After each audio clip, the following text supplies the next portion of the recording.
we're introduced to an ugly, disgusting boy named Yuuki, who is falling down from the sky like a shooting star. A girl finds him, but sees two wolves trying to take him. As she scares the wolves off, she tries to wake his ugly face up and successfully does so.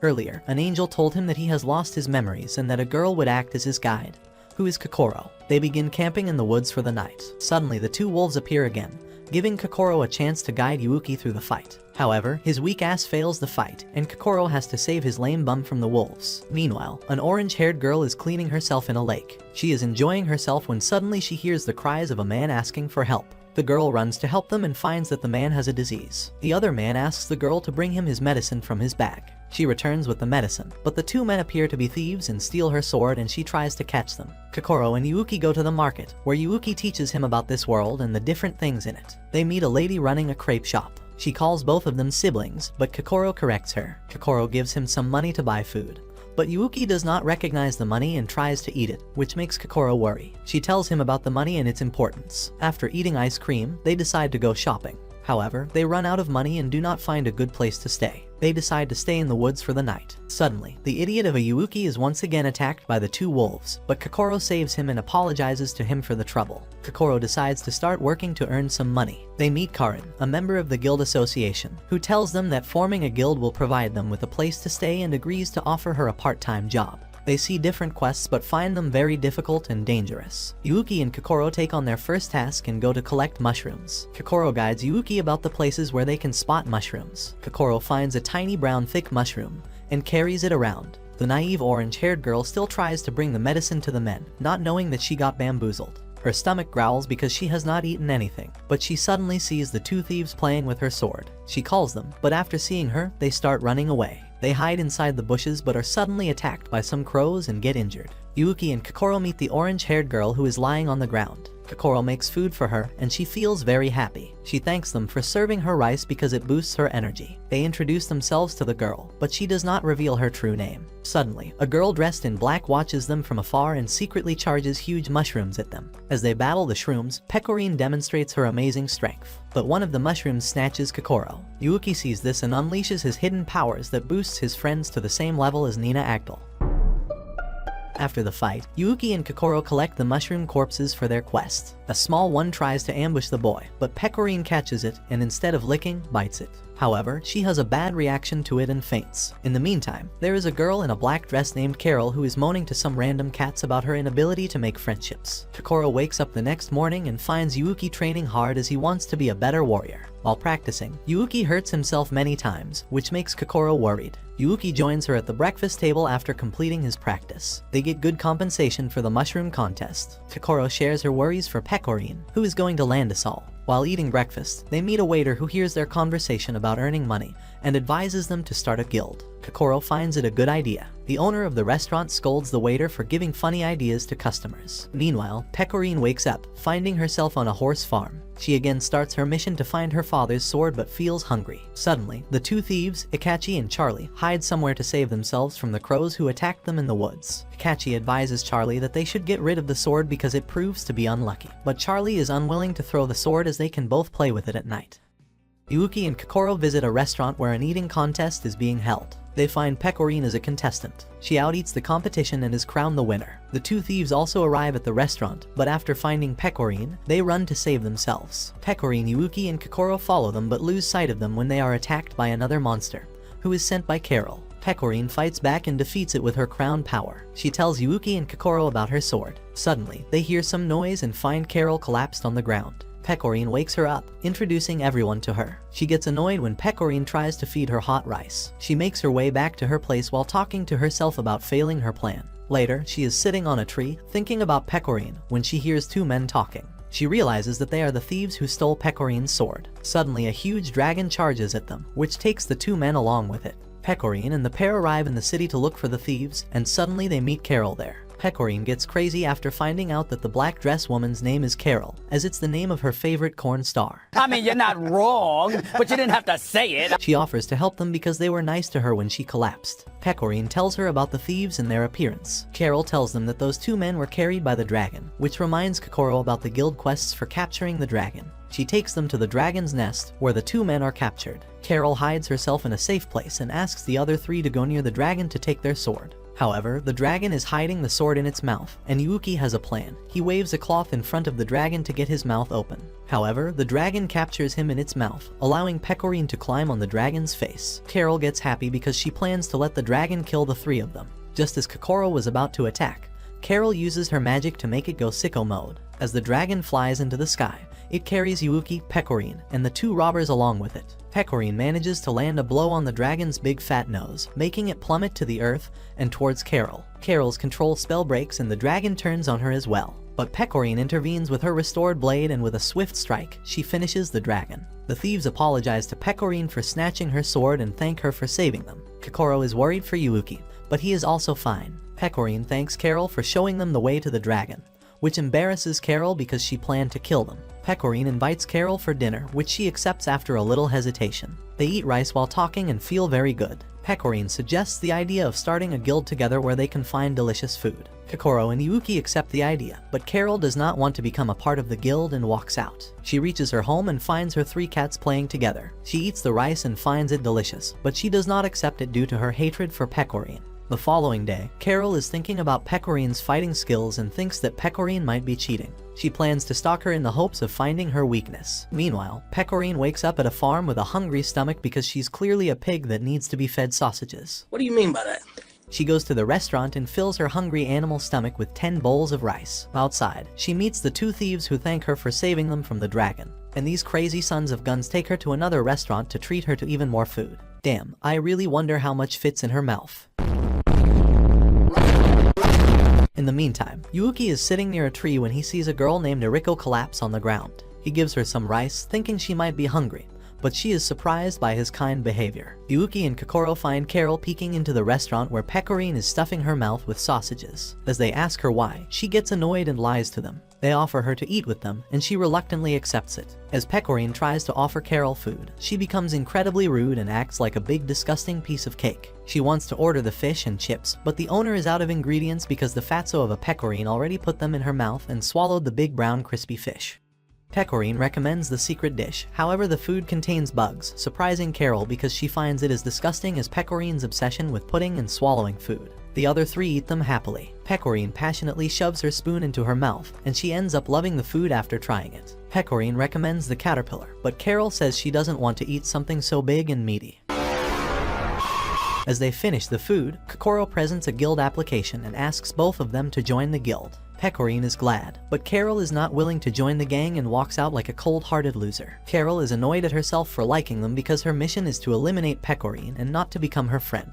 She finds a tree full of fruits nearby and starts eating them. She is approached by a strange girl dressed in black, but she scolds her for saying that they are the same. Pecorine got an offer for a part-time job at the restaurant. After hearing this, Kokoro hides the application paper. During her shift, 3 little girls arrive at the restaurant, and Pecorine serves them food. They want to form a guild, but due to their age, they cannot. Pecorine compliments their friendship and gives them some food recommendations. It is revealed that Carol works for someone else who provided her with the power of the Princess Knights. Her leader calls of the assassination due to a change in circumstances and tells her she will show her the path to follow. She enters the restaurant and announces her willingness to join the guild. But suddenly a strange gigantic fatso enters the restaurant, breaking everything and asking for food. I see Nikado Avocado has gained some extra weight. The owner of the restaurant, who is supposed to be some wannabe Andrew Tate, threatens him, but he gets his cheek slapped by the fatso. Nikado Avocado 1, Andrew Tate 0. He threatens to shut down the shop if she doesn't make him an awesome meal. Pecorine turns into Andrea Tate and accepts the battle. She starts cooking different bugs for him, and everyone appreciates her cooking skills. She reveals she learned to cook different bugs and monsters on her journey. She serves the food to the ugly fatso, but Carol adds some magic funny juice to it, making the food even better. He takes a bite, but ends up devouring the whole meal within a matter of seconds. The man even starts hearing the food talking to him but throws the remaining food away, calling it tasteless. Pecorine becomes angry and throws his lame fat ass out of the restaurant. And everyone appreciates Pecorine for her bravery. As everything gets settled down, Carol picks up the guild application from the ground, announcing her intention to join the guild, which surprises everyone. They take the application to the guild, where they name it the Gourmet Guild in order to satisfy Pecorine's need for big tasty meaty things. As they enter their new house, they find it is in horrible condition as it has been abandoned for several years. They call the guild member to complain about the house's condition. However, Carol becomes scared after hearing that ghosts live there, but Pecorine gets very excited as she wants to have some fun at night with them. That's what I'm talking about! Their mission to clean the house begins. Carol starts with dusting, and Kokoro starts washing the bed sheets and curtains while Yuuki and Pecorin take the furniture out of the house. Pecorin is upset after finding the dining table is missing. It is a necessary item for her as she wants to enjoy a place where she can put things in her mouth along with her friends. However, she goes into the woods with an axe to make a new table. Kokoro goes to the market to buy things for the new house and hands over the cleaning responsibility to Carol. She arrives at the market and finds a shop for plates and pans. She buys new dishes and cups when the shopkeeper gives her a discount. Suddenly, a girl named Suzyum arrives, who works as Lady Saren's maid. Saren orders Suzyum to help Kokoro carry her things to her house in the cart. On the way home, Kokoro wishes her bond with Yuuki was like Suzyum's is with Saren. They lose their way in the woods and get frightened when it turns dark at midday. Suddenly, the donkey breaks the cart and runs into the woods. Suzyum and Kokoro plan to capture him, but they accidentally capture another animal who talks and calls herself Rima. She offers them to pull their cart as their donkey ran away. Meanwhile, Carol is cleaning the house and Yuuki helps with cleaning the windows. However, he falls down from his chair and loses consciousness. In his dream, he meets Amith, who asks him about the guild he started. She tells him that all three girls have their missions and problems. However, Carol is in the most difficult position. She warns him to be careful as the enemy knows his existence. She disappears and Yuuki wakes up. Outside, Yuuki and Carol compliment Pecorin for making such a beautiful table. But unfortunately, the table is too big and thick to fit through the hole of the door. So Pecorin is forced to cut the sides of the table to reduce its width. As Rime is taking Suzyum and Kokoro to their house, they are attacked by 3 bandits, scaring them. They attack Rima because they want to take her for themselves. However, she reveals her true personality and beats the 3 bandits, surprising the 2 girls. Rima eats an apple, and it turns her body into a girl, which shocks Kokoro and Suzyum. Meanwhile, Yuuki, Carol, and Pecorin have cleaned the whole house, but they are now worried for Kokoro, who appears behind them with the items she bought from the market. She appreciates everyone's efforts and sets up the decorations in the house. Pecorin cooks delicious meals for everyone to celebrate the completion of their first task. They enjoy their food and thank Pecorin for cooking. The next day, Yuuki has a terrible cold and the girls do their best to cure him. Kokoro places a cold cloth on his head, and Pecorin makes different foods for him which are as hot as she is, in the hopes that he will feel better. Carol tells him to act like a man. Yuuki's condition is getting worse as time passes. Kokoro tries to make an ancient remedy which she used to make in the village. She adds bugs to it, which disgusts Carol. Carol tries to tell them that adding bugs to everything will not help them, so they should avoid it. She decides to take Yuuki to a real hospital. They place him on a cart, and with the help of a map, they try to find it. At the hospital, they meet a girl at the reception who takes Yuuki to the examination room, where Dr. Mitsuki checks him. She quickly calls the receptionist to prepare for surgery, surprising the girls. As he's taken to the operating room, they suddenly meet a skinny man, who is trying to escape. It is the ugly fatso from the restaurant who tells them that this isn't a hospital but a prison. If this is true, we should definitely put Nikado Avocado here. However, one of the demon girls comes back carrying the injured fatso, which scares the girls. The girl named Eriko is later approached by a fortune teller, who has a skeleton father who tells fortunes. She doesn't like this at first, but after hearing about soulmates, she realizes that the fortune teller is legit. On her way back to the hospital, Eriko beats many thieves and takes all of their money. It is revealed that she is looking for Yuuki because, when he offered her food, she fell in love with him. As luck would have it, she finds him in the hospital room, and her strange behavior horrifies Yuuki. She tries to feed him rice, to which she adds her secret slimy juicy fluids, if you know what I mean. Unaware of this, the girls wake up in the Gourmet Guild, thinking about Yuuki. They decide to visit the hospital after breakfast. However, they see a group of men protesting outside the hospital, and the doctor who was treating Yuuki is standing at the door listening to their demands. They are here for Eriko, who took all of their money, which they fairly stole from people. Eriko arrives at the gate and shows her magical powers, revealing her as the Destroyer. The 3 beat everyone and kick some buns. Everyone cries for help and begs for treatment. After witnessing this, Kokoro, Carol, and Pecorin plan to rescue Yuuki from the devilish hospital. As Mitsuki is treating the new patients, the 3 girls secretly enter the hospital. They find Eriko inside Yuuki's room, presenting him with a cursed engagement ring. Just as she is about to give him the ring, the room fills with pink smoke. As Eriko leaves the room to check the smoke, the girls take Yuuki with them, but they are about to be caught by Mitsuki and Eriko. Carol makes a 600 IQ move and acts as a patient to divert Mitsuki and Erika's attention toward her. Meanwhile, Pecorin throws Yuuki out the window and Mitsuki tries to treat Carol with her new drug, called Help. Kokoro and Pecorine take Yuuki to another hospital, where they find out that he has a normal cold and will get better with some rest. In the morning, Carol finally comes back home, and Pecorine prepares breakfast for everyone. At the table, Pecorine formally announces their very first guild quest. The farmers from Targum village need some extra hands for harvesting spices. Carol refuses, saying that she doesn't want to see Pecorine eat and swallow red spicy things. I tell you what though, folks, that's bloody nice. However, Pecorine uses her puppy eyes, forcing Carol to join them. At the village, there is a man who is collecting sticks, but he suddenly gets attacked by an exact replica of himself. On their way to the village, the group sets up camp.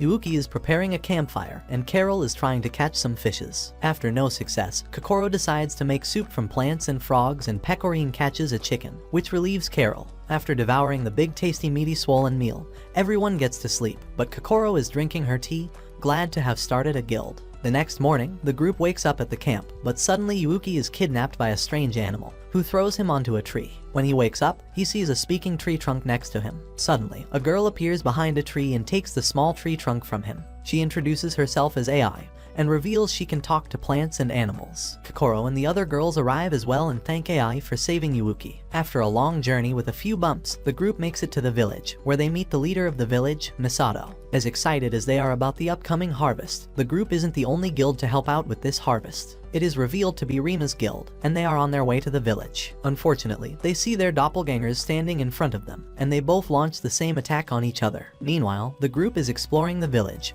and they love it except for Carol, who is clearly a city.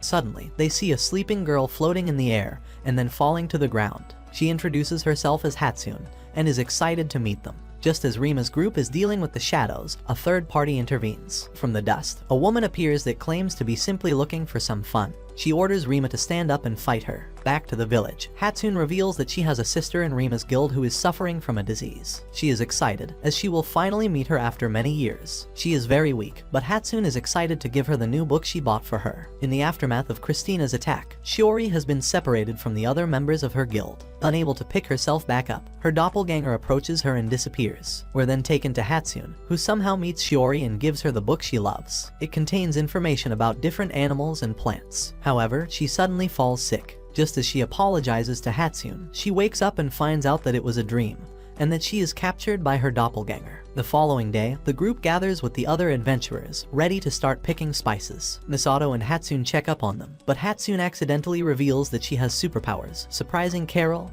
and the other members. Misato asks everyone to keep it a secret. Suddenly, they hear some screaming. They find Rima and her group. They reveal how they were attacked by things that look just like them and that Shiori is still missing. Hatsune gets worried for her sister. She overhears the other people talking about mysterious shadows who attack humans in the forest. Hatsune uses her superpowers to look into Rima's mind. Meanwhile, Christina is sitting in the forest and is busy killing the shadows with her power. She wonders what the shadows are trying to do in this world. Hatsune is determined to head into the forest and find her sister. Misato tries to stop her, but Rima decides to join her in finding Shiori, as she is a member of her group. Yuuki and his group also decide to join them in their search for Shiori, but Carol is unwilling to join them. On the way to the woods, Kokoro asks Rima about her health, which has gotten better due to her healing magic. As they enter the forest, they feel some kind of weird energy. Hatsune flies to look into the forest from above, but she is attacked by someone and falls to the ground. After getting up, she sees Shiori, whose body changes color. She tries to attack Hatsune, but she counters her attack. As she disappears, the group arrives and asks Hatsune about what just happened. Meanwhile, Carol thinks about how her master must be behind all of this. She knows that if they aren't stopped, the whole village will be destroyed. All of a sudden, the shadows attack the farm under command of Shiori. Pecorine quickly jumps to the villagers' defense. The group sees this and gets confronted by Christina. They get into a fierce battle in which Christina destroys the group one by one. Yuuki gets knocked unconscious and returns to the astral plane. She tells him about Christina, whom she has met many times. She gives him his knightly powers back, in the hopes that he can launch an attack against Christina to help his friends. She reminds him of the days when they used to adventure together. Meanwhile, Rima is about to lose the fight with Christina when Yuuki wakes up and is ready to fight again. For the first time, he uses his godly powers, surprising everyone. Rima also turns into a girl and launches an attack on Christina. Everyone attacks Christina but fails to defeat her because she has eaten and swallowed too much white cream, making her too powerful. Yuuki launches a strike as well, but she kicks him in his stomach, injuring him. She makes her way to the forest while saying that they should return to the village. Meanwhile, Pecorine is still fighting with the shadows in the village. Carol finally uses her magic and destroys the shadows. While Shiori is distracted, Hatsune charges towards her and enters her consciousness. In her mind, Hatsune saves her sister from drowning, but Shiori isn't willing to go. Hatsune convinces her eventually, but a shadow appears in front of them.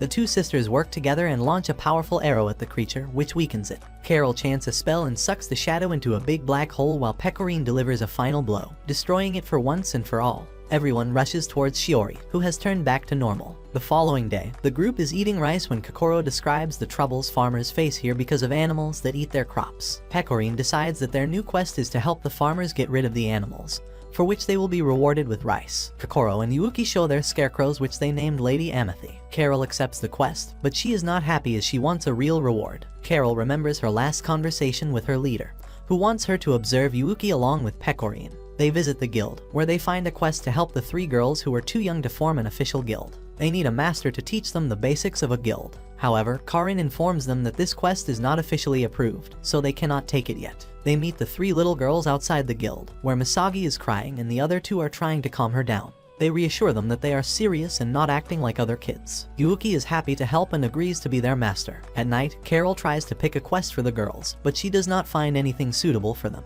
Meanwhile, Yuuki is preparing treasures that they will use in their quest. Pecorine, Carol, and Kokoro introduce the quest to the girls, in which they will have to find a treasure hidden by them in the woods. With a map and some camping gear, the girls set off with Yuuki. Pecorine is sure that they will not forget the route and will reach the treasure easily. However, Yuuki is bad at reading maps, and they soon wander off the route and enter dangerous territory. They are suddenly attacked by small spiders. At first, they panic, but then they fight back and defeat them. Kokoro and the girls secretly try to show Yuuki the right path, but this idiot sandwich still leads them the wrong way. Pecorine tries to steer them back with a monster costume she made, but they attack Pecorine and throw her off the hill. Carol and Kokoro continue to follow them, but the kids are confronted by a fox. Yuuki tries to save them, but Carol uses her magic to cook him up. I guess we all know which part of his body will be devoured first. They get tired and decide to take some rest and eat their lunch. On the other hand, Carol and Kokoro get tired after defeating many monsters in the background. Pecorine suddenly arrives with the bad news that the girls are moving towards a monster bird's nest, which is extremely dangerous. Suddenly they see a monster bird flying in the sky, with Yuuki in its mouth. The little girls try to rescue him, but they are attacked by the bird and get defeated as well. The monster bird takes the unconscious girls into its nest. Finally, Carol and Kokoro arrive and try to help, but they are tired from all the work they have already done. Pecorine is unable to fight back because she cannot get out of her suit. Carol uses her magic, but gets exhausted after using it, unable to keep fighting. The monster bird approaches Pecorine and hits her. She finally gets out the costume and finds the girls' lunch, and by eating it, she powers up. She strikes the bird and saves everyone. As the girls finally wake up, they see the now cooked up bird. The group compliments them on completing their first quest and gives them a huge egg as treasure. However, it hatches and hugs them. At the market, there is a long line of people with lottery tickets in their hands. Kokoro is also waiting in line with 4 cards, and as luck would have it, on the 4th try she wins a prize. When Carol returns home, she finds out about Kokoro winning the lottery. Pecorine announces that they are going to the beach to celebrate and spend their vacation there. The night before leaving for the beach, Kokoro seeks Yuuki's approval of her swimsuit, as she has never worn one before. Yuuki approves, and Kokoro shows him an instruction book for swimming and shares a swimming guide with him. They practice on the bed and the floor, excited for their new adventure. The next day they arrive at the beach, and everyone is very excited. Pecorine asks Carol to go swimming, but she is scared because she doesn't know how. Pecorine decides to push her floaty, making her scared. Kokoro asks her why she's so energetic today, and it turns out that she gains her strength and energy from the armor she always wears, but using it makes her hungry. Carol is surprised that she revealed her secret, but Pecorine embarrasses her by saying that she considers them her friends. Suddenly, they bump into Suzume. Suzume explains that she and Saren have set up a snack hut on the beach, and she invites them all to come and eat. Despite not wearing her armor, Pecorine orders all the food on the menu because she wants to hit a new PR for filling her mouth with even more sausages and white cream. Carol wonders why there aren't any other customers, especially given how good the food is. Unfortunately, there is a rival snack hut that draws all of the attention of the customers. Saren tells them that the rival shack has a signature dish. At the rival hut, they meet Akino, the president of the place. She wants Saren to work for her as a business partner, but Saren declines her offer. The Gourmet Guild gets angry and offers to help Saren create an iconic dish. Mafuya was enjoying her meal during break time when Yukari arrived with some booze. Yukari is upset after seeing the lovely couples on the beach and starts starts ranting, which makes Mafuyu worried as it can damage the reputation of their hut, which is why she throws Yukari into the water. Kokoro and Yuuki search the area to look for ingredients. The other members are also searching for ingredients, and everyone brings different items. As they are deciding which dish they will make, a gigantic squid attacks the beach and puts everything on hold. Mafuyu asks the group to save Yukari, who has been captured by the beast. Pecorine jumps into the water to try and save her. Carol helps Pecorine by using her magic to throw the squid on land. Saren uses her sword and throws a fireball at the beast, finishing it. Eventually, the group decides to sell grilled kraken, which helps Saren gather customers. Saren meets Akina and appreciates her for offering partnership when her hut was in bad condition. Pecorine and Carol thank Kokoro for taking them to the beach, where they enjoyed themselves and learned about many new dishes. Carol uses a spell on the other three, through which they can enjoy peaceful swimming in the depths of the ocean. In the morning, Yuuki is training outside the house, Kokoro is doing the chores, and Pecorine is making breakfast. During breakfast, they discuss their vacation and the fun they have had. Later, Yuuki and Kokoro head to their favorite restaurant. However, they arrive to find the owner frantically making pudding, as if he has been possessed. Just then, a fortune teller named Shinobu arrives and apologizes for causing trouble. It turns out the owner of the restaurant is possessed by a ghost named Miyako, who is angry at him for putting bugs in her pudding. To get back at him, she forces him to make her white cream. pudding every night. After seeing Yuuki's strong senses, Shinobu then asks Yuuki if he can come to their guild and help her, as he may have the power they have been looking for. Yuuki accepts, but once they arrive at the guild house, they are attacked by two girls who ask Shinobu why she took humans inside their guild. They learn that their help is needed to revive an ancient and powerful vampire. It turns out the vampire named Ilya is imprisoned in a crystal coffin, and when she comes out, she turns into a child and loses her magic. Ilya assures Kokoro that she will not hurt her lord, as his powers are the key to restoring her powers. Ilya's minions start attacking her, but as Yuuki tries to save her, he accidentally uses his powers and boosts Ilya's magic, restoring her to full power. The other ghost girls are happy, as she will now finally be able to take over the world. However, Ilya quickly reverts back to being a child once again. They are about to leave when Miyako tells them that they spilled her pudding, and if she does not get more, she will turn them into pudding and eat them. They take Miyako to their home along with Shinobu, scaring Carol, but Kokoro explains everything. Now, their task is to make pudding for her. Pecorine is wandering in the market when she hears that the police has closed the theater. She meets Akachi and Charlie with the restaurant owner. They tell her about how the boss was possessed by a ghost. All of a sudden, Charlie's mother slaps him. She has a shop in the market and Pecorine helps her with selling fruits, because after all, she already has 2 melons on her. When she returns home, everyone has been turned into tasty creamy pudding by Miyako. However, Pecorine makes a yummy pudding that Miyako truly loves. She gains heavenly energy, turning everyone back to normal. Shinobu takes Miyako back, and the girls start looking for Yuuki in the house, who has suddenly disappeared. The following day, Carol is still snoozing in bed when Pecorine calls her for breakfast. However, she ignores Pecorine and continues to sleep, forcing Pecorine to jump through the window. Carol scolds Pecorine for interfering in her personal space as she destroyed her favorite toy, causing Pecorine to apologize. Kokoro offers her sewing skills to repair it, but they are unable to find a cloth and decide to make a shopping trip into town. Since the town is big, they decide to split up to find the material faster. However, Yuuki quickly comes face to face with a shadow and attacks it, but it's too strong. Suddenly, an angel appears and it slices the beast into 2. To Yuuki's surprise, she claims to be his sister. Another girl appears that yells at her for revealing her secret identity. She takes the girl away from Yuuki, who is still confused that his sister is such a hottie. After cleaning her room, Carol heads to her queen to discuss the latest events. She finds beautiful flowers on the way, thinking they will impress her queen. She arrives at her destination, but sees that Her Majesty is giving orders to the shadows, which turn everything into death. Kokoro, Yuuki, and Pecorine reunite, but nobody has found any material yet. Kokoro wants them to search one more time, but she and Yuuki end up devouring some thick, tasty, meaty, creamy hottie dogs because they are hungry. Kokoro leaves to find some water when suddenly, Rino appears behind a tree and confronts her about her relationship with her brother. Shizuru appears and apologizes to Kokoro, introducing themselves as Yuuki's sisters. Just as they are talking, Yuuki mysteriously disappears. They split up and begin searching for him. Kokoro informs Pecorine about the situation, but they hear about the disappearance of a boy from the town. They think he might be Yuuki and go into an old building, but the boy turns out to be Charlie. Pecorine and Kokoro save him from the maniacs that want to kill him. Meanwhile, Shizuru and Rino fight with the shadows and defeat many of them, but they do not find any clues about Yuuki. Pecorine arrives and she suggests the idea of reporting his disappearance. They visit the guild, but find Yuuki there with a silkworm, which was part of his quest. The girls are proud of him for completing a quest all alone. As Carol returns home, she thinks about the shadows. After spending time with her guild, she no longer wants to continue her mission. Everyone returns home and presents Carol with her repaired doll. During breakfast, the group sits down to a tasty breakfast of fried eggs. As usual, Carol is upset that their delicious-looking breakfast does not include some hard brown bread for some reason. She reveals that a powerful monster has settled down on the road, disrupting the flow of numerous goods, including bread. She shows them a very hard and dangerous quest to get rid of the monster, which they reluctantly accept. It turns out they did not have much to worry about as they catch it with a tripwire, and then Pecorine hits it with a one-hit slash. In the meantime, a shadow appears in the town and kills some farmers. The group visits the guild to complete some paperwork. Yuuki tries to fill out the form, but he forgets the details in the middle, so the girls complete it. Pecorine meets Akachi and Charlie outside the guild, who thank her for finishing the ugly, disgusting, fat, dirty monster quest. They stop by a crepe shop to eat some dessert. However, Shizuru and Reno are shocked after seeing Yuuki and the girls there. The owner arrives and serves the dessert to them for free.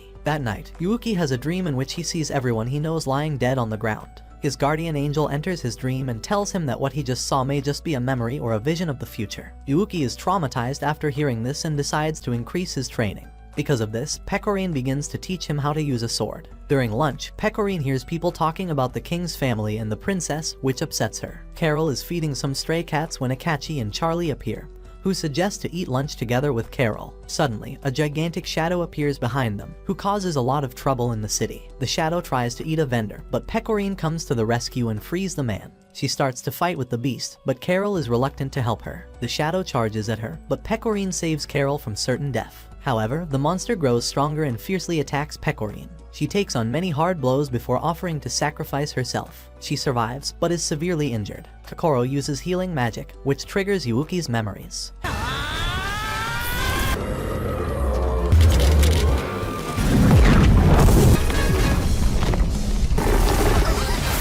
Yuuki wakes up in what appears to be hell. Kokoro, on the other hand, is teleported to a palace and sees a portrait of Pecorine with the king and queen. Kokoro asks her about the portrait, and she apologizes to Kokoro for lying. She reveals that she is in fact the princess of Landisol and that she should be sitting on the throne. Many years ago, her parents sent her off to visit the whole kingdom in the hopes that she will mature and become a worthy ruler. However, after returning from her trip, she was forgotten by everyone, including her own parents. Someone else had taken her place and her name. After that, she ran off and met Yuuki, Kokoro, and Carol. This is why she always worried that they too would forget her. Kokoro reassures her that she and Yuuki will always be by her side. Carol secretly hears their discussion and feels bad for treating Pecorine as her enemy, when she always took care of her and treated her as a friend. Meanwhile, Labarista assures Yuuki that she is not his enemy but his ally. She tells him about Amith, who is trying to help him by slowly restoring his memories. It is revealed that he was defeated alongside his friends by the fake princess, but somehow returned to the past with his memories wiped. She decides to take Pecorine's side to go against Her Majesty. She attacks the shadow monster on her own, struggling with her role in Pecorine's situation.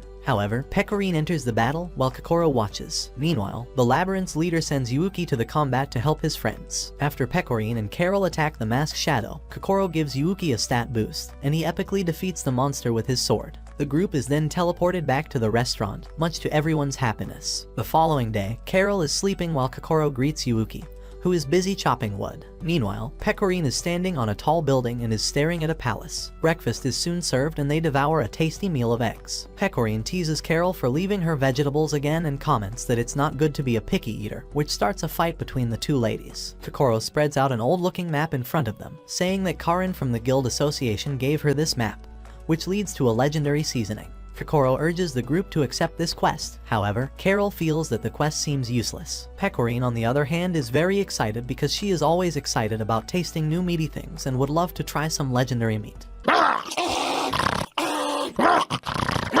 They all remind Carol of the Gourmet Guild's main purpose, which is to find all the delicious things in the world. The group sets out for the quest, first by walking, climbing great hills, and then getting yaks for a ride. During their journey, they encounter the pair of crazy wolves from earlier. The idiot of a Yuuki gets closer to them and begins to pet them. However, one of them violently bites his hand and takes him away again. The group is having the time of their life while searching through the coral forest. They set out camp, but Carol begins to suddenly cry as she is terribly hungry and craves for a warm bed. Pecorine offers to cook a delicious fish for her, but Carol says that she is sick and tired of eating fish all day and craves some thick, red, juicy, creamy meat. Pecorine tries to find some meat in the forest when suddenly, Yuuki is caught by those crazy wolves again. Pecorine uses her dirty mind and realizes that they can cook the wolves and their meat, but they unfortunately escape. Next, she hangs Yuuki as bait to catch a wolf. To their luck, a wolf notices him and falls in their trap. She is overjoyed when Pecorine invites her to have deliciously cooked meat for lunch. The group starts enjoying the crisp meat when suddenly some strange-looking monsters appear, ready to attack them.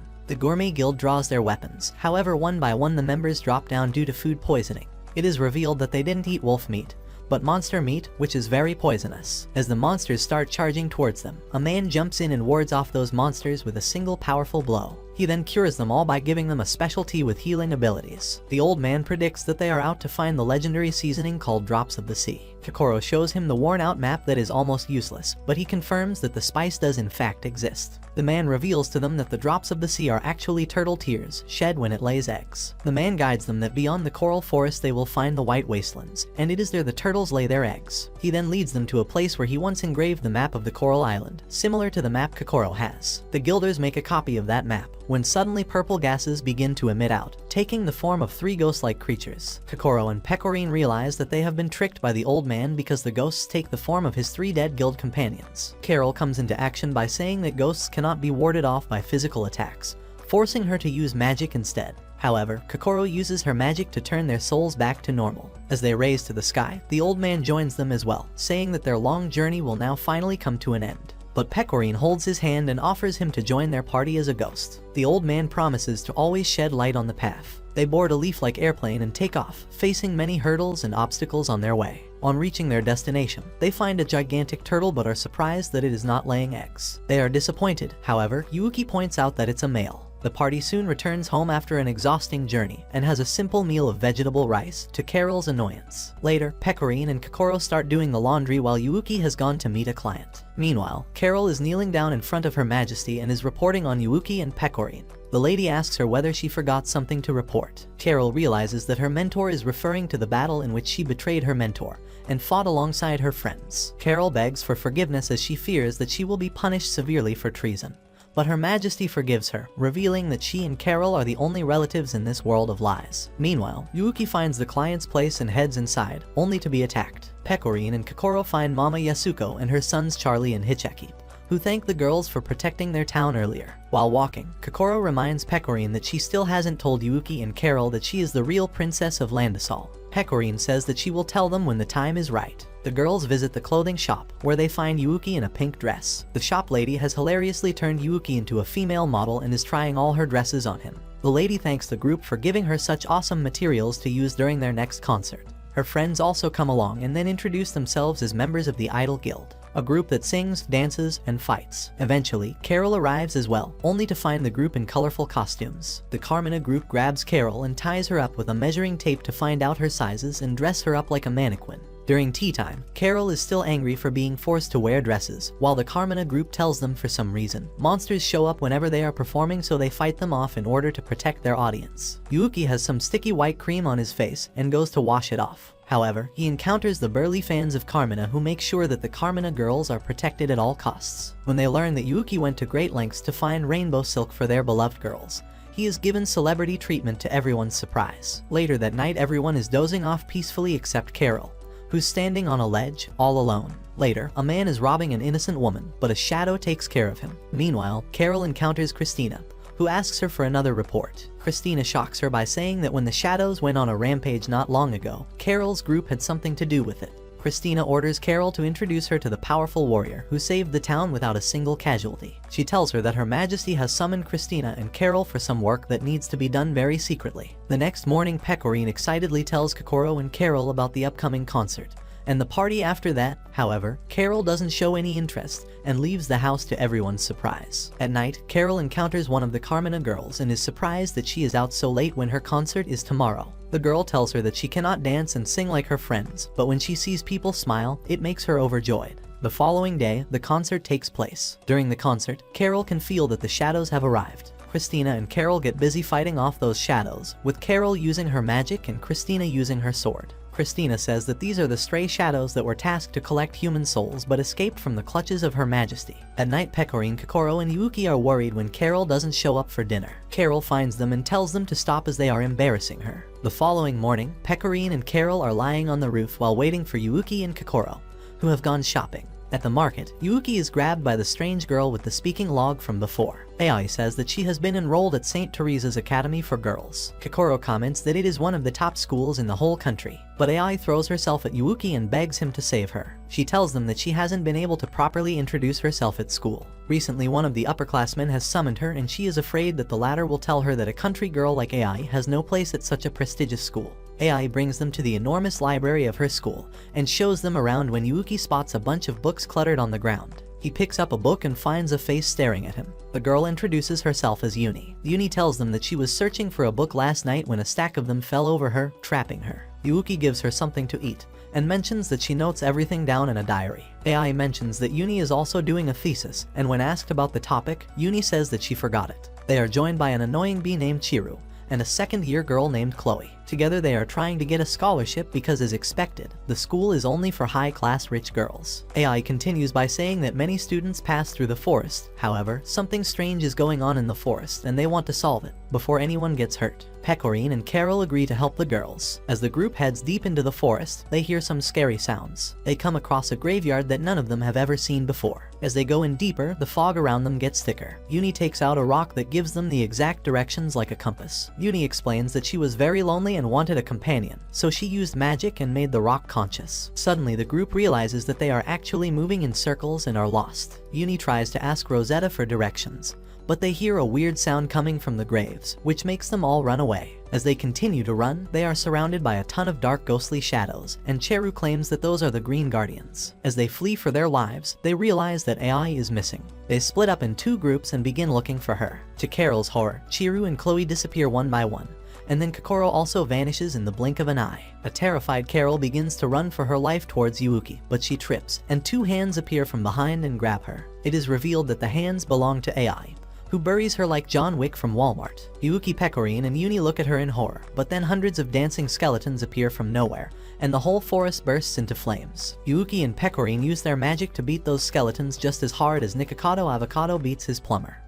Emotional damage! One of the skeletons tries to signal something to Pecorine, and she immediately has a vision of a father who is playing with his daughter. She realizes that those are actually his memories. Pecorine hugs the skeleton and thanks him for the guidance. Everything becomes normal and they soon all find themselves in a beautiful picnic spot where Ai and others have returned to their normal selves. Uni realizes that Ai is also as lonely as herself, which is why she created wooden dolls for her companionship. She also tells them she has actually forgotten that her thesis topic has been rejected by the higher officials, meaning she will now be studying the Roman Empire for a change. Carol calls them since Ai made tea for them, and they start feasting. Yuuki and Pecorine are fighting a lady. A battle erupts as the lady uses her divine powers, but Yuuki wakes up, realizing that he had been dreaming all along. The group is on a quest to fight a gigantic frog monster. As they run away, Carol is complaining that they shouldn't have accepted this dangerous quest. As Yuuki tries to fight it, he's hit into the air and taken away by a huge bird. At the market, Charlie informs Hichaki that Pecorine and her friends have gone to fight a monster and promise to bring some meat along with vegetables, so they must make preparations for a hot pot. Meanwhile, the flying bird is stabbed in the neck and loses its balance, dropping Yuuki to the ground. The girls are hiding in a cave from the frog, when suddenly the monster spots them and tries to reach for them. Suddenly, a girl jumps into the air and cuts down a cliff that falls directly on the monster's head, thus knocking it down. Yuuki is accompanied by three unknown girls, who call themselves Beast Folk. They are Makoto, Maho, and Kasumi. Carol tells them that they were sent here without any research and now they are out of food and very lost. Since they are starving, Pecorine, Kokoro, and Yuuki prepare a feast out of the slayed monster to express gratitude to the girls who saved them. The girls tell them that they belong to a guild called Kaon, whose primary purpose is to protect civilians. Lately, some shadows have been detected on the island, so the inhabitants of the island have hired the Kaon Guild for investigation.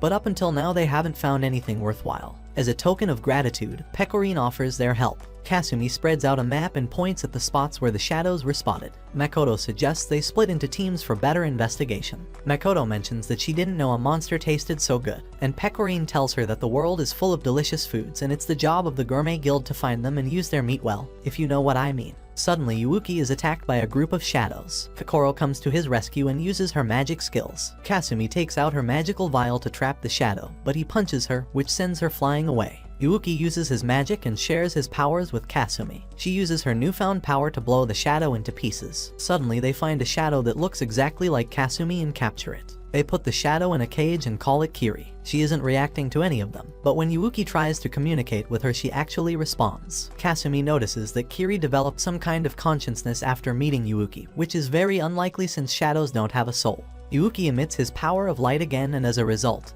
Kiri shows unusual affection for Kasumi. Meanwhile, the other girls find a horde of shadows heading in the same direction. As they follow them, they come across a cliff where they spot a huge wild golem and a group of shadows sticking to him like ants swarming on honey. The golem then falls over the army of shadows, crushing them completely. Later, Makoto narrates the whole incident to the rest when Kokoro spots a pink butterfly that transforms into a fairy called Metamorigment. She looks at Yuuki, but he is unable to recognize her as he has no memories of his past. The fairy came here to ask him for a favor. Her current body is a duplicate, but her real body is hiding inside the golem body, and this is what the shadows are after. The fairy updates them that the shadows have swallowed the golem and will soon attack the island, which is why they must evacuate immediately. The following day, the gang plans to battle the golem and the shadows. Pecorine strikes first with her Princess Strike magic and almost knocks down the golem. Then Makoto charges towards the shadows and swipes them instantly. Kasumi feels that they must attack the golem first or free it. She feels that they must take help from the goddess Minerva, who created this world. Despite their efforts, the golem is simply too powerful. Yuuki shares his magic light with the others, and together they take some very powerful strikes at the golem. Both climb up to the golem's body, but the golem manages to throw them away. Kokoro uses her wind spirits to bring Mahu and Makoto safely to the ground. The group then enters the body of the golem where someone is imprisoned in a glass cubicle. Makoto tries pulling the girl to safety, but the golem ejects both Mahu and Makoto out of its body. However, Pecorine strikes back with a very powerful Princess Strike and manages to explode the golem's body. However, a damaged golem stands up. We're then taken to the palace, where Her Majesty welcomes Pecorine and calls her Princess Justiana of Landisol. She knows Pecorine's true identity and asks her how long it has been since she fled from her castle. Meanwhile, at the prison, Kiri is happily singing, when suddenly shadows break into the prison. Kasumu and Yuuki arrive just in time and slice the shadows into pieces. As he grabs Kiri's hand, a bright light appears. Yuuki is then brought to Ameth, who tells him that the shadows are basically viruses who don't belong in this world. She then tells him that someone is using the shadows to their own benefit, and tells him to be careful. As the loser wakes up again, he finds a number of shadows heading towards him. Meanwhile, Carol processes everything that happened and realizes that Her Majesty is behind Pecorine's disappearance. All of a sudden, the horde of shadows changes direction, and Kasumi claims that they are attracted to Kiri. This is because Kiri has developed a consciousness, which is why they are drawn to her. As Kiri starts to play, she is ambushed by a stray shadow, which Yuuki slaughters as hard as Nikocado Avocado slaughters his toilet. You're a victim.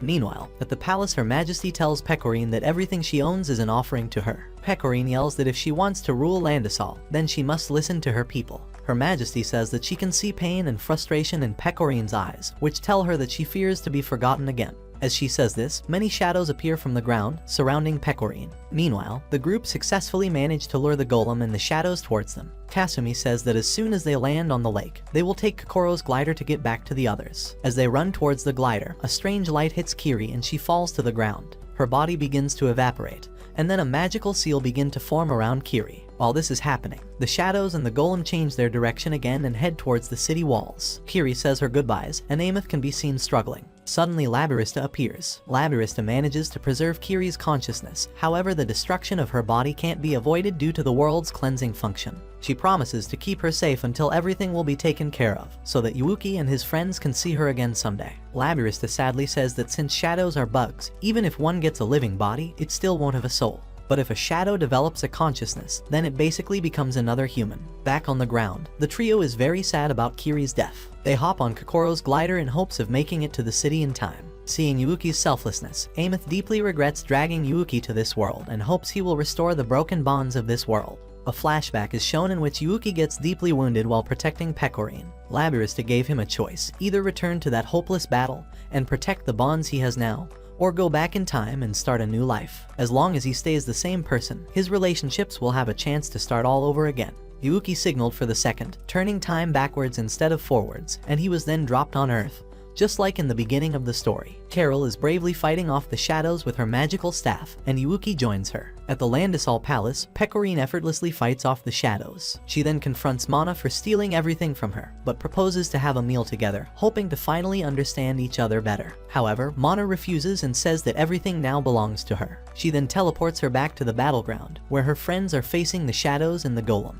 The golem then summons all the shadows towards itself and turns into a mega golem. Yuuki forms a magical seal around Pecorine, leading to a godly powerful princess strike. Even Carol yells that Pecorine must win and come back to them. Pecorine uses all her white cream powers and manages to epically finish off the golem. As the group looks for Pecorine amongst the ruins, she shows herself, leading to an emotional reunion between the two. The following morning, Yuuki is secretly being observed by a strange lady. Yuuki spots a wanted poster in which a mysterious knight is wanted. Carol says that even she has heard about the knight, while Pecorine is worried that if such a person is roaming around, then no one will be able to eat in peace. She orders that they must accept the quest tomorrow. Suddenly, Charlie and Hichaki inform them that a bridge has collapsed to their surprise. Meanwhile, Monika is painfully restacking the bridge along with her friends. However, she is not satisfied because she needs to make more money by taking up quests. Earlier, Monika and her team managed to knock down a giant goat-like monster which are very rare. But the dumb blondie came along with explosives to celebrate, which caused the whole bridge to collapse in a flash. Not only that, the whole rebuilding has put them in severe debt. Therefore, she announces that whether they are tired or nearly dying, they must finish some quests tomorrow. Meanwhile, Yuuki finds a man who is looking for a red-haired girl who is missing.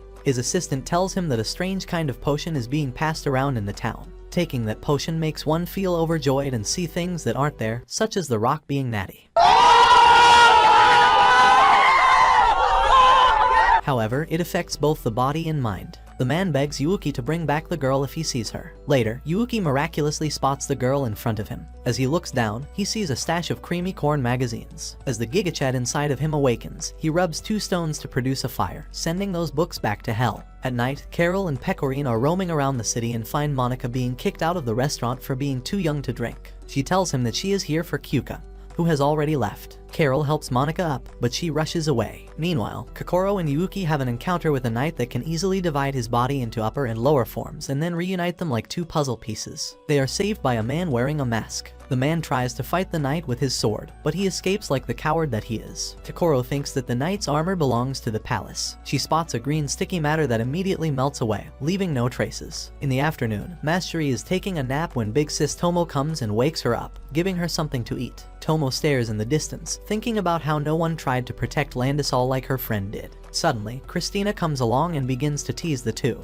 After spreading some weird theories, she leaves. Meanwhile, Monika scolds her teammates for not being serious enough about earning money. Some thugs appear and they are looking for Monika and her gang because they didn't show up to repair the bridge. They discuss the things they'll do to her once they find that girl. Monika is frightened after hearing this, so the girls give her Jolly Chimp from Toy Story, hoping that she'll get even more nightmares from it. Monika smashes it into pieces as it gave her enough nightmares as a child. However, it turns out that this might actually be a crossover since Jolly reattaches its own head. A crowd gathers around Monika, wanting to buy Jolly very desperately to get their revenge for all of the nightmares he gave to them. Her Hustler's University brain activates and she comes up with a business idea that even Andrew Tate could not have come up with. She plans to turn toys alive and sell them at a high price, so she basically wants to dropship them. The girls begin to dig like gold diggers and a lava of green sticky substance comes out of the ground, shooting everyone into the air. Meanwhile, Kokoro sports the masked swordsman who saved their lives. He is wounded, so she tries to heal him. The knight appears again, but Tomo tries to ward it off by saying that even if the knight is their captain,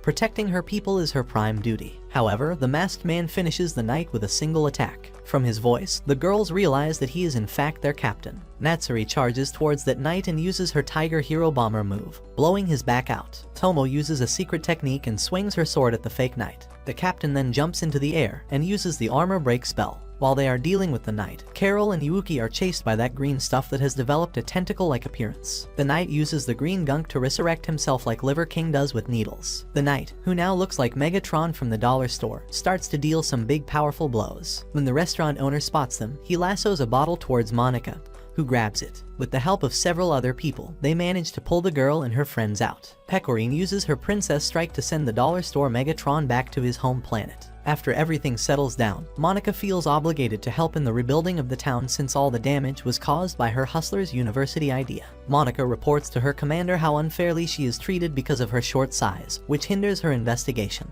But she's still very impressed by the nation's love for its citizens and its feelings towards each other, and she feels that this is something her homeland must learn as well. The following morning, the group returns home when an explosion occurs as 2 girls appear from the bushes. One of the girls has a teddy bear named Pukichi, who is her best friend. Kokoro assumes that Ayane is a professional clown. Ironically, the other girl, Kirumi, is very shy. The girls reveal that they went into the forest in the hopes to sell some fresh honey, but they were attacked by the bees. Both girls live at an orphanage that is ran by a nice lady, and they wanted to collect honey for her. After hearing this, Pecorine starts to hug them. The group invites the girls to eat with them, but the girls meet their friend Chica. However, she had no idea about her identity and whereabouts, and soon they take her to the bar where Kokoro uses her healing magic on Chica. Later, Nozomi also joins them to help Chica. Suddenly, Kirumi begins to act wild and crazy, and screams at Charlie that he had promised her he would leave his wife. All of a sudden, Chica wakes up and runs away. But then that wannabe Andrew Tate catches Chica devouring his meat.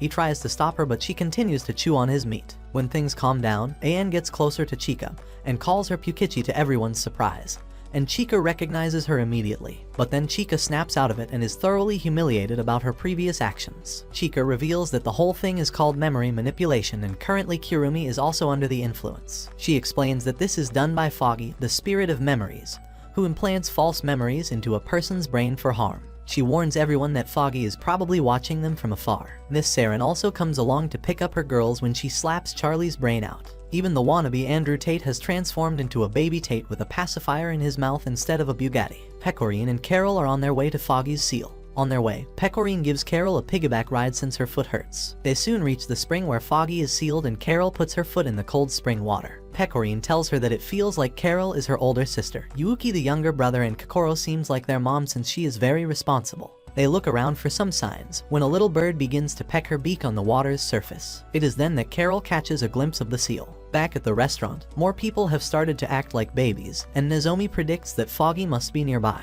Suddenly, the bear's eyes begin to glow, showing Foggy's presence. Flashes of light peek through the windows, grabbing the teddy bear and then pulling it outside. The light is showered by Carolee, who is holding the seal. She commands Freddy to come out. Pecorine uses her Princess Strike on the spirit, but physical attacks don't affect Foggy. As Freddy attacks Pecorine, Yuuki comes in the middle and everything goes blank. The boy finds himself in an empty space, and someone calls out his name. He then finds himself in an unknown town. He sees his previous friends and tears begin to roll on his face. He returns to the present and shares his powers with the others, who attack Foggy and his clones together. Chica and Nozomi join them as well, and they singingly defeat the monster. Later, during a small lemonade party, Chica reveals that Foggy has been successfully sealed, but Kokoro notices a change in Yuuki as he stares in the sky at a strange symbol. Kokoro is writing a bunch of letters. When she goes out to post them in the town post office, a bunch of Logan Pauls, robbers, steal all the gold and money and even empty the letterbox and flee. Two other girls become furious because their letters of recommendation are in that sack. Kokoro joins the girls, and together they chase after those thieves. They tell her that they are currently studying at a school that is about to be closed down because of everyone's horrible grades. For this reason, they wrote some letters of recommendation without their teacher's knowledge to apply to some other schools. They manage to track down the thieves. In an attempt to distract them, one of the girls walks up to the men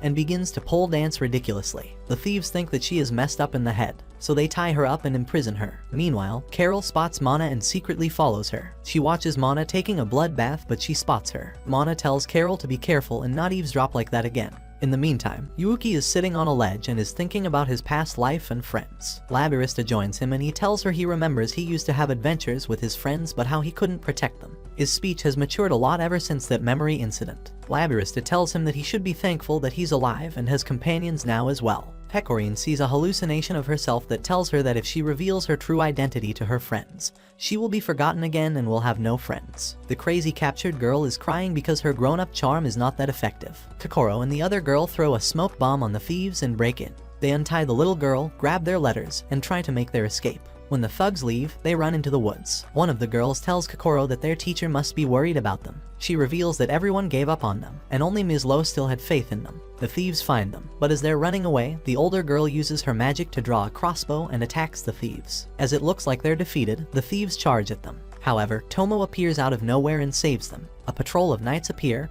with Ms. Lowe leading them. Ms. Lowe tells the girls that a post office worker saw them fooling around with the muggers. She assures them that she will always be there to tutor them. Meanwhile, Yuuki and the girls are harvesting rice. All of a sudden, Kokoro arrives with a horde of people, whom they all helped at some point. Since it takes a long time to harvest rice, Kokoro posted a bunch of letters, inviting them all to help. They all have a fun time working and even have a wonderful meal together. Pecorine notices that her past fears are slowly fading away. Tears of joy start to fall and she promises to reveal her true identity to Yuuki and Carol. The following morning, Pecorine tries to tell the truth to Carol, but is unable to do so. Carol leaves, saying that she'll be back by the afternoon. She arrives at the Landisol Palace to visit Mana, where she catches her in an alarming state, laying in bed and shaking. When Mana wakes up, she finds Carol sleeping beside her bed. The girl immediately wakes up and apologizes for disturbing her. Mana finds a shocking resemblance between Pecorine and Carol, but she brushes it off. We're then taken to the knight from before, who walks in a tunnel when magical seals appear out of nowhere. As he reaches the end, he finds a girl who is frozen inside of a tree. The knight strikes at the tunnel opening, where Mana appears. She summons an army of shadows, and the knight wonders who the hell she actually is. Meanwhile, the group is invited to a festival by Charlie and his hairy friend.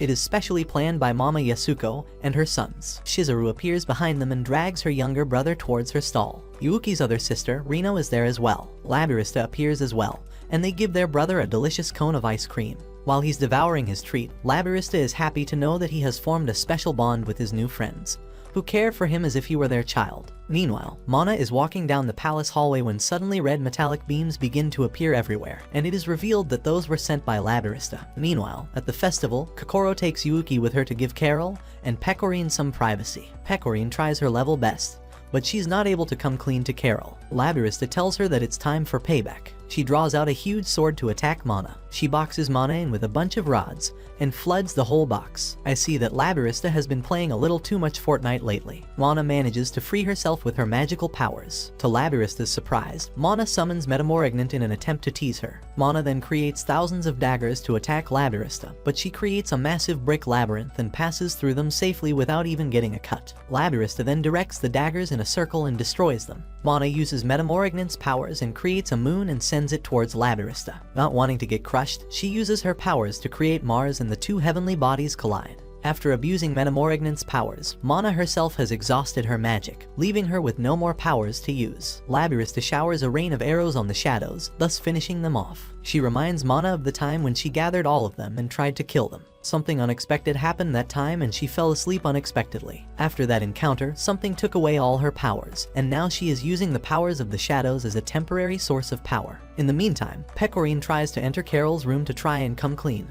However, she gets teleported, and it is seen that Labyrinth gets stabbed by none other than Carol. As she falls down, she wishes that Yuuki and his friends will remain the same as before. Pecorine is worried, since Carol has somehow disappeared without leaving a single trace behind. Yuuki calls the two, and they find Miyaka and another girl who escaped from the shadows. They reveal that Carol is working for the evil Mana, and she has actually captured Ilya and the others. The girl mentions that the queen is after the souls of Miyaka and Ilya because Miyaka is a ghost while Ilya is the ruler of the night. The whole town is in chaos as Labyrinth's rods emerge out of the ground, creating a dome around the city. The queen emerges in a hologram, telling them that they will soon become their sacrifices. Carol appears as well, and she summons an army of shadows with her magic. Pecorine and Kokoro cannot believe their eyes, and the group start to run towards the city. They start to fight back against the shadows, even though they don't have the slightest idea of what is going on. Uni reveals that she and Kasumi did some research on the origins of the kingdom and discovered a huge secret. Uni believes that the memories of the people of the kingdom have been manipulated somehow,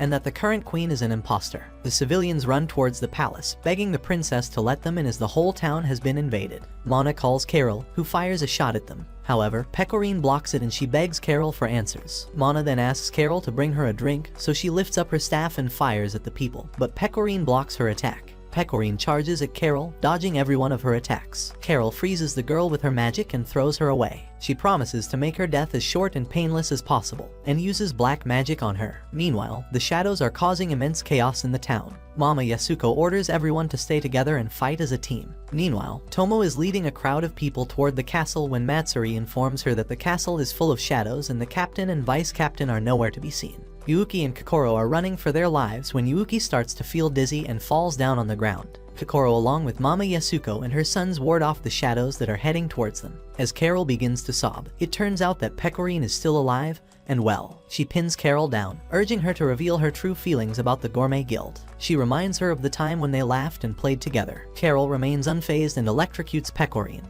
As the girl lies down hopelessly, Uni uses her magic to broadcast an important message to all the citizens. She reveals that the queen sitting on the throne is fake and is not the real Princess Justiana. Mana orders Carol to kill everyone in sight. Carol blindly follows the queen's order when suddenly she stops, telling Mana that she cannot take it any longer. Mana draws her strings and controls Carol like a puppet, making her attack the people of Landisol against her will. The The poor girl begs Mana to stop, and she asks someone to finish her for good. Uni uses her stone to capture the ongoing scene live, and broadcast it live for everyone to see. Pecorine takes a deep breath and declares that she is the true Princess Justiana, and will reclaim the kingdom from Mana. The people of Landis all jump in happiness. Mana pulls Carol towards herself and threatens to break her like a doll. Pecorine moves forward and wards off all the shadows in her way. Seeing Pecorine's bravery, Mana puts forward the perfect opponent, Captain Nightmare. Meanwhile, the girls from the doctor's clinic encounter Christina, who is guarding the souls of 2 of the 7 crowns. The girls warn her that she doesn't know what will happen if the creature containing the souls is awakened. Noriko charges at her with full power, while another throws poisonous perfume at her. The short one uses her Nanaka Blast in order to knock down Christina, but she remains unaffected. In the meantime, the group is being chased by the shadows and a huge ugly monster, when suddenly, Kokoro loses consciousness and finds herself in Ameth's arms, who is very happy to finally see her. She tells her that Yuuki is very weak, since the powers of the Prince's Knight are very unstable. For that, she gives Kokoro a key to control his recklessness, since his body cannot take on too much stress if he goes on to protect Pecorine or Carol. As Kokoro wakes up, she sees that Yuuki is climbing up the rubble whilst carrying Hatsune on his back. That fat ugly monster is lurking behind them and is about to devour the 2. However, the 3 ladies shoot a firework in the air, which makes a bird fall on the fat monster. Meanwhile, the captain, who has also been transformed into a puppet, injures Pecorine and throws her onto the ground. But she refuses to flee as she is determined to save Carol one way or another. Mana is enjoying the show. She uses her magic power to make gigantic chains come out of the ground and attach to an orb that is flying in the sky. Meanwhile, the battle between Chris and the girls goes on. Chris throws some crimson rocks at them to try and distract them. Even when a pillar drops on her head, she effortlessly slices it in pieces. She is about to stab her sword in Eriko's eyes when someone grabs her sword with chains. She then makes a power attack on Chris that leaves her bewildered. The blue-haired girl casts a legendary spell that breaks off all the stone pillars that are on the roof. The samurai girl then charges at her and overpowers Chris, shooting her back through many walls. However, she uses the power of Avalon to seriously hurt 2 of the girls. As Chris is giving a boring speech, Eriko appears out of nowhere. Pecorine continues to fight against the Knight Captain with all her might. She uses her Princess Strike against the Knight's shield, causing a nuclear-size explosion. Pecorine manages to land on top and pins the Captain, who comes to her senses when Pecorine praises her strength and skills. Mana is greatly annoyed because of this and takes matters into her own hands. To everyone's surprise, the Captain Knight offers her loyalty to the real Princess Justiana, and both ladies charge toward the fake queen with a massive attack. As the Captain frees the way, Pecorine charges at Mana and with all her strength, finishes her off in a matter of seconds. Carol is released from the witch's grip and falls into Pecorine's arms. To their great shock, the queen they killed was just a shadow of the real Mana. The real Mana emerges in front of them, with all her greatness and power. When the captain tries to protect them, Mana defeats her without even looking. She pushes Pecorine and Carol in the ground and announces that they will become her sacrifices. But Yuuki comes to their rescue. Pecorine has a flashback of when she was younger. She was taught many lessons to prepare her for the throne. The most important thing she learned was to remain cheerful at all costs. So even when Mana took everything away from her, including her parents, she didn't stop being cheerful. Luckily, she found friends that completely matched her nature. As Yuuki shares his powers, Pecorine swipes her sword around Mana, but Mana dodges it successfully and hits her with a beam. Yuuki asks Kokoro to increase Pecorine's powers. With her increased power, Pecorine manages to break through that massive brick and charges toward Mana again. Mana blocks her attack and points sharp moving daggers towards her, but those daggers are immediately destroyed by Yuuki. The people cheer for the real Princess Justiana, and their cheers give strength to Pecorine, who uses her Princess Strike at the fullest to strike Mana, but she remains unaffected. Mana then summons the soul of Labarista and multiplies the number of daggers in such a way that Pecorine and Yuuki are surrounded by them. However, the daggers are destroyed by Carol, who thanks her friends for believing in her. Mana criticizes Carol for betraying her in every time loop. However, Carol suggests to have a warm meal with all of them since this will spread warmth and softness inside her. Mana asks Labarista and Metamorgant to tie up Pecorine and uses her magic to torture her. Mana uses the Tower of Sol and her magic to summon Minerva to grant her the world this time. However, an opposite force stops her from doing this. Yuuki takes advantage of the situation and attacks Mana. Kokoro predicts that this was all part of Lady Ameth's plan and she hates it. Yuuki turns a lever, and Labarista and Metamorgant come back to their senses and attack back at Mana. Labarista warns Mana that she has reached her limits of magic and further use can be fatal to her. However, she doesn't give up and decides to surpass her limits in order to reach her goal. Mana lets herself be swallowed by the shadows, and Labarista says that she will fail. Everyone wants Mana to die, except Carol, who cries for her majesty. Pecorine grabs her hand and decides to save Mana. The other guilds join them as well. Surprisingly, Chris comes to life and throws her massive power at the Sea of Shadows to try and save Mana. The Gourmet Guilders dive into the Sea of Shadows to save Mana. However, poor Yuuki cannot take much pressure and gets severely injured. Meanwhile, Carol has reached the depth of the shadows and finds Mana. Labarista and Lady Ameth give Yuuki an option to go back in time again, but that will erase his memories and can break his relationships. Carol holds Mana's hand and tells her that she won't let her give up on this world. However, she is tired of this endless loop and wants to just disappear in a time loop. Carol is also on the verge of going in, but her friends urge her to return. Yuuki chooses to strengthen his bonds instead of going back in time as he doesn't want to lose his friends again. Amidst all the destruction, the Gourmet Guild comes out along with Mana, and the whole army of shadows disappears. The whole town celebrates and Joy and Pecorine has an emotional reunion with her parents. Mana gets captured, and Labarista tells her that people can still move forward, even if they make choices that they regret. Carol prepares dinner, and although she is skeptical, Yuuki and Kokoro compliment her dish. As they are starting to miss Pecorine, the girl appears out of thin air. She tells them that she isn't ready to rule a kingdom yet, and therefore wants to rejoin the Gourmet Guild again. Watch this next video, and I'll see you next time.